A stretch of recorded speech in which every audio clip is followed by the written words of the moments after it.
एक बार की बात है। एक छोटे से गांव में मियाँ नाम का एक विनम्र और दयालु माली रहता था। उसके पास एक सुंदर बगीचा था जिससे पूरा गांव ईर्ष्या करता था। हर दिन वह प्यार और देखभाल के साथ अपने पौधों की देखभाल करती थी, यह सुनिश्चित करती थी कि वे फलें फूलें। एक दिन मियाँ ने देखा कि उसके बगीचे के कोने पर एक छोटा मुरझाया हुआ पौधा जीवित रहने के लिए संघर्ष कर रहा है। उनके सर्वोत्तम प्रयासों के बावजूद संयंत्र की स्थिति खराब हो गई।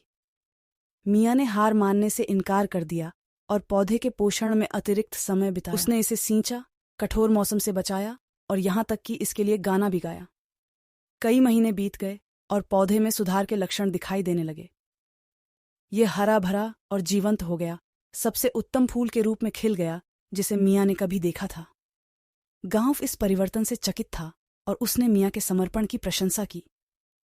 एक शाम गांव से गुजरता हुआ एक बुजुर्ग यात्री मियाँ के पास आया। वह उसकी दयालुता और उसके द्वारा बनाए गए सुंदर बगीचे से प्रभावित हुआ। कृतज्ञता के प्रतीक के रूप में उसने उसे एक छोटा रहस्यमय बीज दिया। उन्होंने उससे कहा, इस बीज को उसी प्यार और देखभाल के साथ लगाओ जैसा तुमने अपना बगीचा दिखाया है, और वास्तव में कुछ जादुई होगा। मियाँ ने यात्री की सलाह का पालन किया और अपने बगीचे में एक विशेष स्थान पर बीज बोया। उसने उसी निष्ठा से उसकी देखभाल की जैसी उसने सूखे पौधे की दिखाई थी।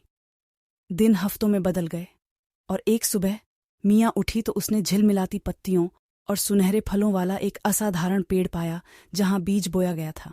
पेड़ ने गर्मी और खुशी की आभा बिखेरी और कहा जाता है कि इसके फल जिसने भी उन्हें चखा उसके लिए खुशी लेकर आए। मियाँ ने गांव वालों के साथ सुनहरे फल बांटे जिससे पूरे गांव में खुशियां और एकता फैल गई।